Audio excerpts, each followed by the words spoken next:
On this episode of Sea Level, I'm visited by my good friend Brad Thomas, the CEO of iREIT and the author of The Trump Factor.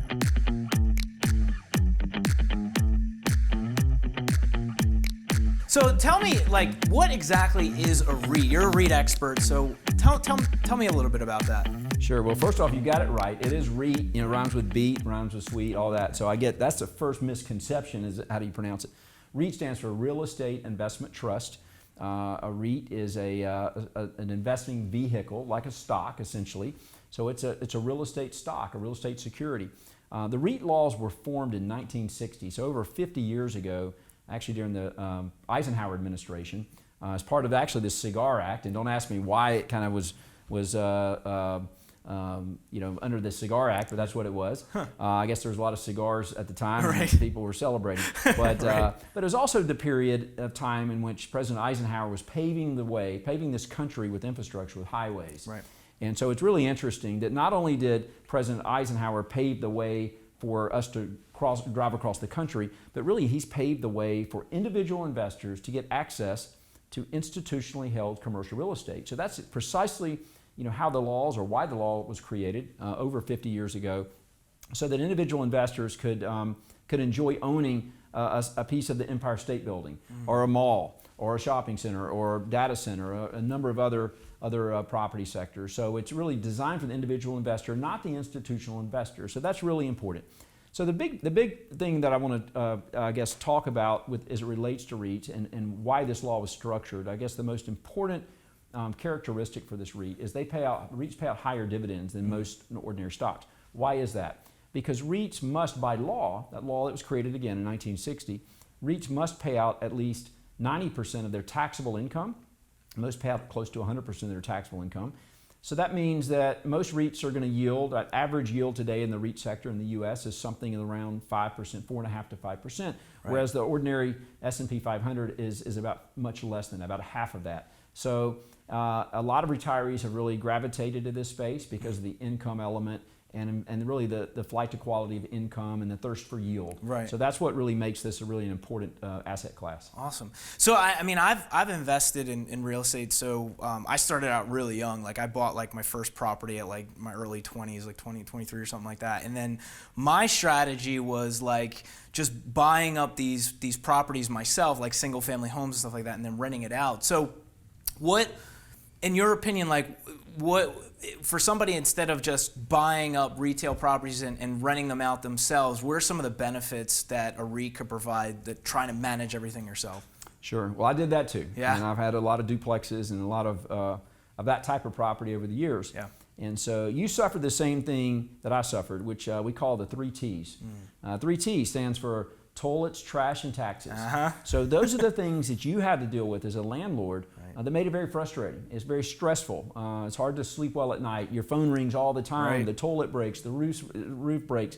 A number of other things. So I think that's really one of the things that has really made me really my passion for this REIT space, because there's a couple attributes that REITs have today that or have always had that differentiate themselves from ordinary private stocks. So first off, you have liquidity, because when you have your houses that you invest in, single family or multifamily houses, you don't have that liquidity. If you want to sell that property, you've got to go list it, probably take a broker, you got to put it in marketing together, and then hopefully a buyer shows up with money, maybe the bank lends the money. So that's not liquidity. Liquidity is actually being able to sell that stock with the touch of a button at Charles Schwab, Fidelity, or whatever, right. And getting that money instantly. So liquidity, diversification. Your real estate investments, you may have had. I had 20 duplexes, but that wasn't diversification. Right. I was in one town, right.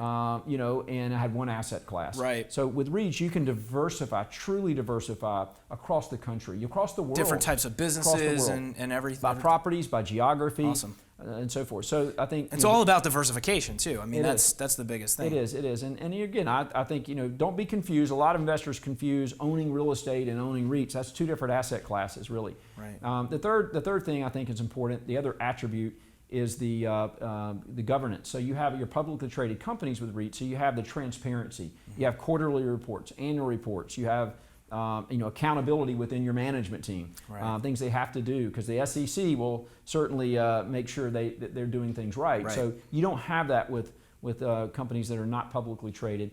And I think the final thing is just the consistency of income that these REITs generate over time. I mean, with rental houses, again, you may have a renter, but then if he goes out, you're going to have to fix it back up, put somebody back in. It's going to cost money to fix it back up. Right. So I think it's just the predictability of this sector is so much greater. And I've been on both sides of this. I used to build shopping centers, and I built all kinds of commercial real estate back in the past. Still do that today, but I really think it's important for investors to understand, the stress-free way of earning income and compounding wealth, creating wealth, owning real estate investment trusts. Right, and the thing, because I had, and there's some investors out there, like, they're just starting out, that are buying like single-family homes. That's one door. Like, that person leaves, your rent roll's gone, and now you got a mortgage payment. So like, what I like about this strategy is, like what you mentioned, is like the diversification. Like, there's many different businesses and many different geographies of where those businesses are. You're diversifying the risk, and you don't have to worry. Then the management piece of it, you don't have to. If something breaks, you're responsible. Here, it's like you could stay diversified and focused without the big headaches of something happening to your investment. Sure, and look, I mean, I used to manage my own property and develop my own property, and one thing I do today is I spend a lot of time meeting with CEOs and interviewing CEOs and management teams of various companies. There's about 200 REITs in the U.S., which represents about $2 trillion of asset value, enterprise value, $1 trillion of market cap. So there's plenty of options and opportunities. Right. But most of the management teams do an excellent job. They do a much better job at managing real estate than I did, and I'd much rather just hand them my money and say, you go do it. And you do it better than me. I learned that with like a rental market. Like, I tried to manage like my first property myself, and like, it was like a headache. It was like getting phone calls at 2 o'clock in the morning, and it's like, who's got time for that? Like, who wants to do it? I mean, there's some people out there that may want to do that, but it's just so much easier to have somebody like manage it for you. Well, plus you got to understand, REITs own about 10% of all commercial real estate in the U.S. And commercial is great because that's long term. Like, most of the, if they're leasing out something, it's long term. Yeah, most of the leases are contractually long term. Some are short. I mean, hotels, for example, you rent by the day. Right. So we cover all the sectors across the country and across the world. I think that's really an important attribute. But those management teams really know how to operate those properties, and I think that's a really, really big key that a lot of people don't really come into play. I mean, that you when you invest in a stock, whether it's a REIT or just an ordinary C corporation, individual security, I mean, you're actually, part of that money that you're paying is to the management team for their job, for their salaries. So, so that's why we spend a lot of time, meeting with management, make sure they're doing their job, and because that really has a lot to do with the outcome of the success of that company. Right. And so that's important. So a lot of people don't, a lot of people are learning about REITs and stuff. And what's exciting for me is that there's a lot of different sectors. So talk a little bit about some of the REIT sectors that you can invest in. Sure. So we really have equity REITs and mortgage REITs. And mortgage REITs are more like banks. They don't actually own the property, the brick and mortar. They lend to it. So they have the mortgages. That's why they call them mortgage REITs. So we do cover commercial mortgage REITs, not the residential, but the commercial mortgage. But on the equity side of the table, you have a number of equity REITs, and within those equity REITs, you have all types of property sectors and subsectors. And actually, on our website at iREIT, we have listed all of those property sectors and how many of those companies are within those property sectors. So just to run through the list, and it's pretty massive. I'll try to keep it short, but we have I call the core property sectors, what I call kind of the primary food group, if you will, which, these sectors have been around a while. They're, like retail and industrial and apartments. Those are residential. And then we had healthcare really start to blossom about 10 years ago.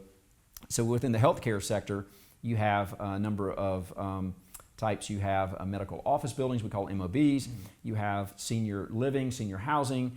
You have assisted housing, assisted living. Assisted living is more government pay, so there's higher risk to that business itself. We have life science, which is a really interesting space. It's all the pharma companies that are renting all their spaces, very high-tech campuses there.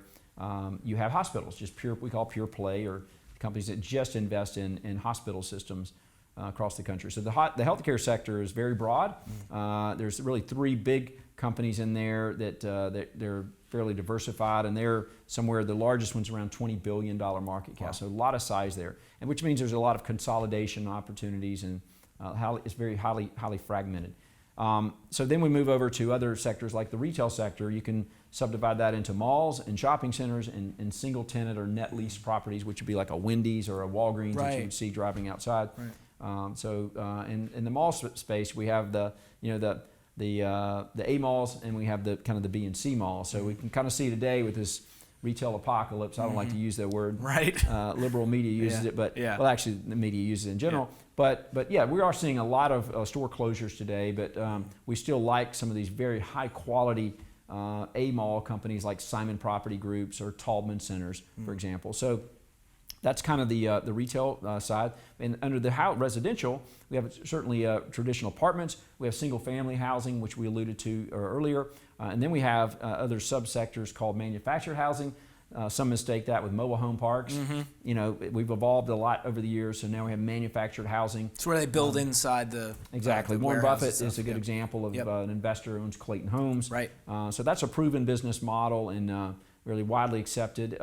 And then we have a campus model where we have American campus communities that invest in college campuses, and that's really a great sector. Colleges really don't need to own, especially these big universities, don't need to be owning the dorms. Right. They don't have an experience of going back to management. They have to manage these. Right. A lot of parties, all this. So having a professional, Lots of cleanup. Lots of cleanup. A lot of cleanup, especially when I was there. Right. We don't want to go there, I'm sure. Right. But so REITs are in that sector as well.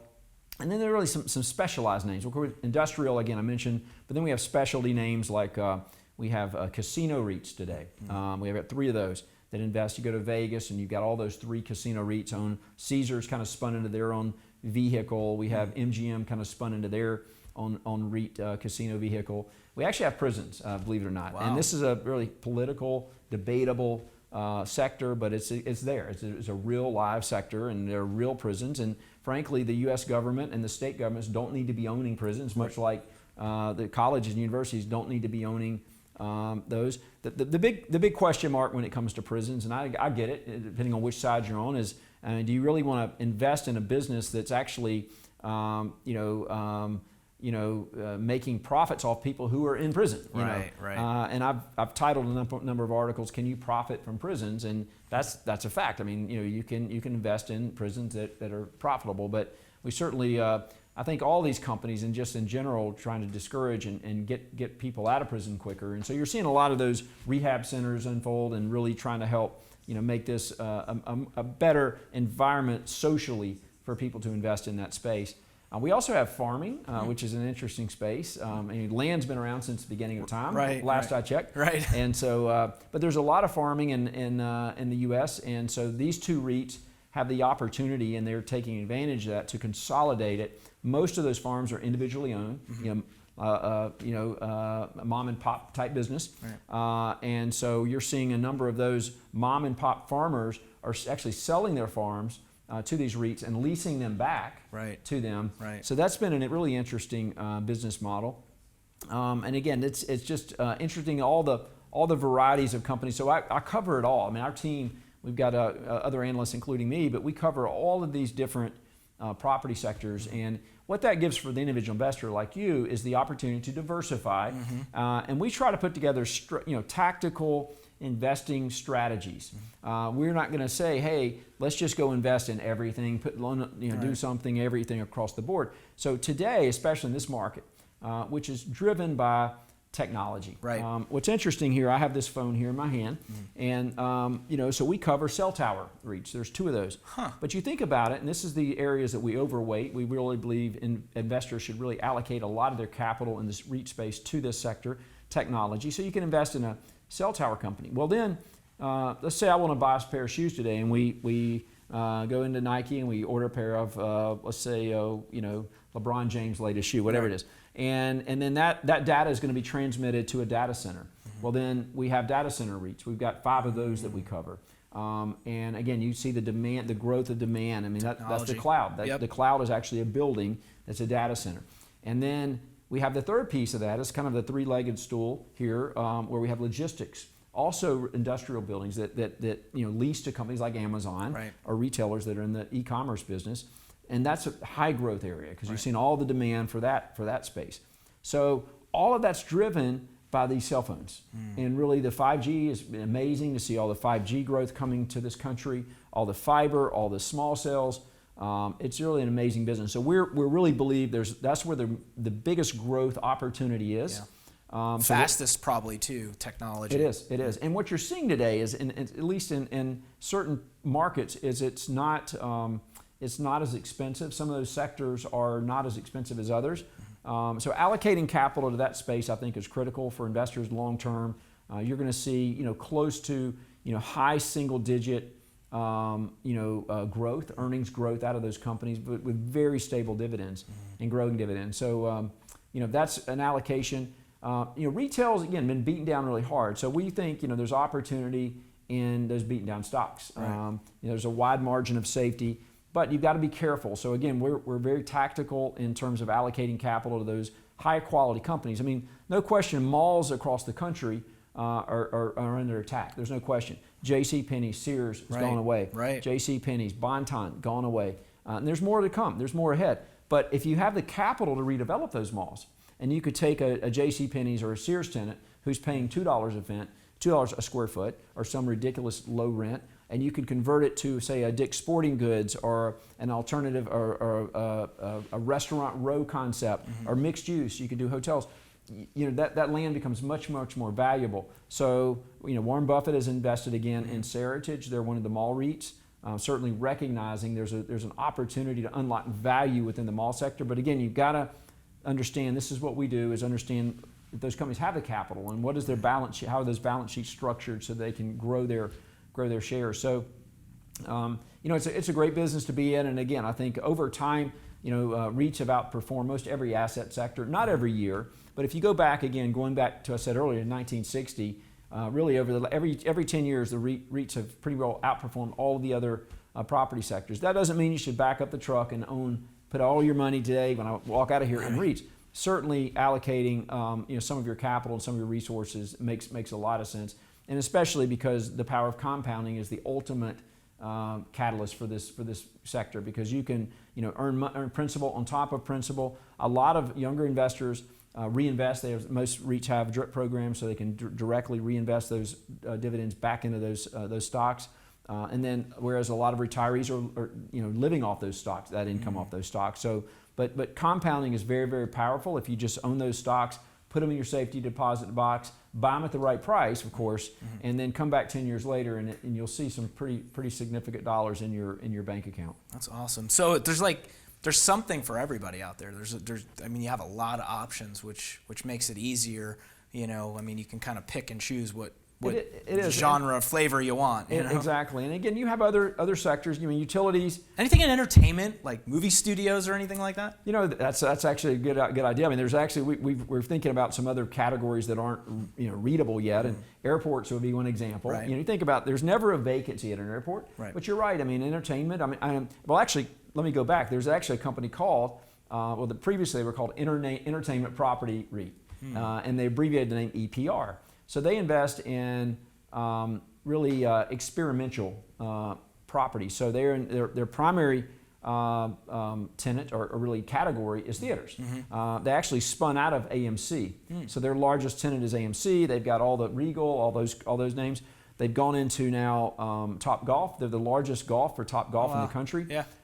They've gone into water parks, amusement parks, and they've actually gone into the charter schools now. And some of those categories. So that's a really interesting company for sure, EPR. So that there is an entertainment branded company, but in terms of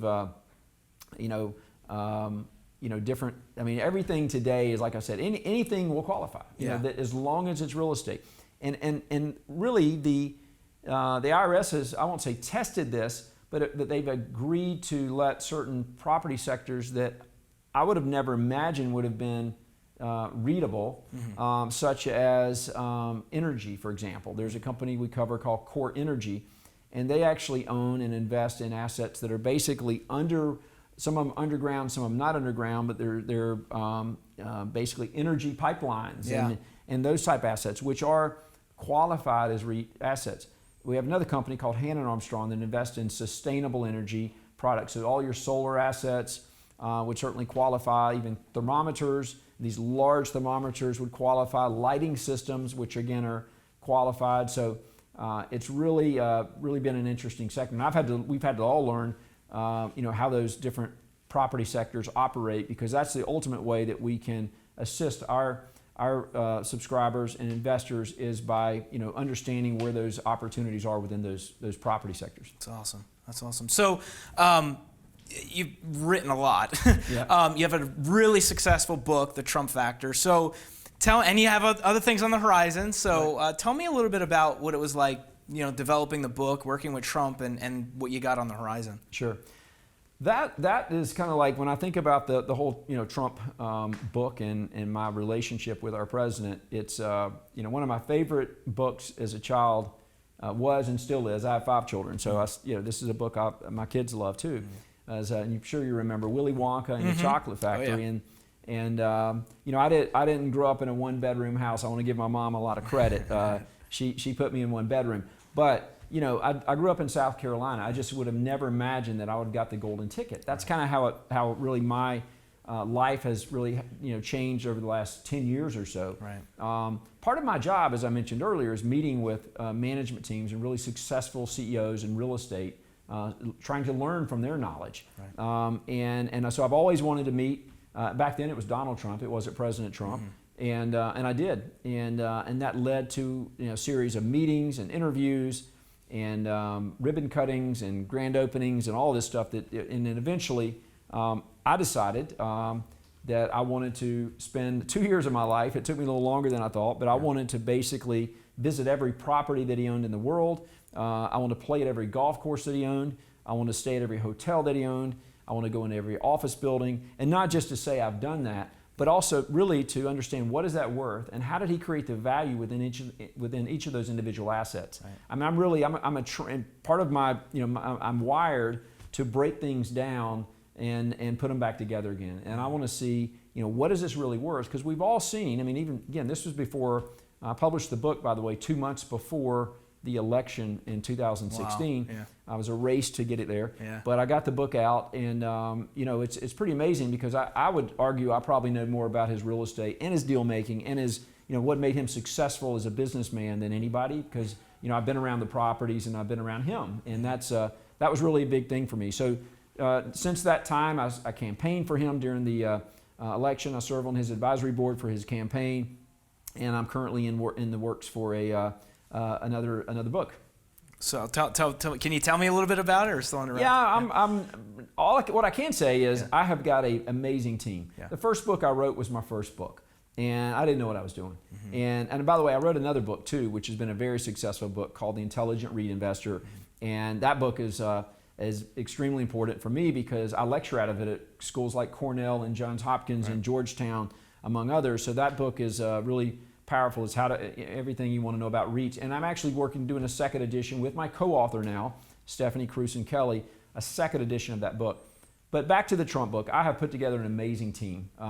So it's not just, I'm really doing it for the world to know what is, not what he's worth. I've already done that in the first book. Yeah. How does that translate into what he's done in the White House? And what are those, because we all know, he won on a business ticket. Right. So the book is a business book, number one. I've got an army of people that are helping me do this, some of which I met on the campaign trail, who are just really smart people. And there's some pretty interesting names you'll see in the book. But I'm really excited, because I think that's, obviously there's another election coming up, if you haven't heard. And, I think people really want to know more about, how he got it done and how is he going to get it done in the White House. And so, look, he's performed very well within the real estate, world that I live in, across all those property sectors that I just discussed. The economy is performing very, very well right now. Investors should really be happy. It's bipartisan. Everybody is creating the wealth of this country today. And so there's just a number of things that really excite me, and I'm excited to be working on this project right now. So, and you touched on a whole bunch of things here, and I think, I always used to say, like, there's winning and learning. And I actually am learning to enjoy when I mess up, because I'm learning more if I mess up, because it ain't gonna happen again. Right. You're learning more than a lot of times when you're actually having huge success. Right. So you're actually making yourself that much better during the time of when you're going through trials, or you're learning from some of the mistakes that you had. And then the second portion of that, family, the infrastructure, having a support system, whether it's your family or coworkers or, boards, roundtables, stuff like that, people to lift you up when you are going through those hard times, it's extremely important. It is. No, absolutely. And that's great. it's always a learning experience. I'm Yep. trying to learn every day. I'm the ultimate sponge. Yeah. I'm hopefully I've made a lot of my subscribers a lot of money, but most importantly, helped them steer them away from losing a lot of money. Hey guys, thanks for tuning into the episode. If you guys enjoyed it, show some love, give me a thumbs up, and subscribe. Also, make sure you check out our exclusive C-Level group on Facebook.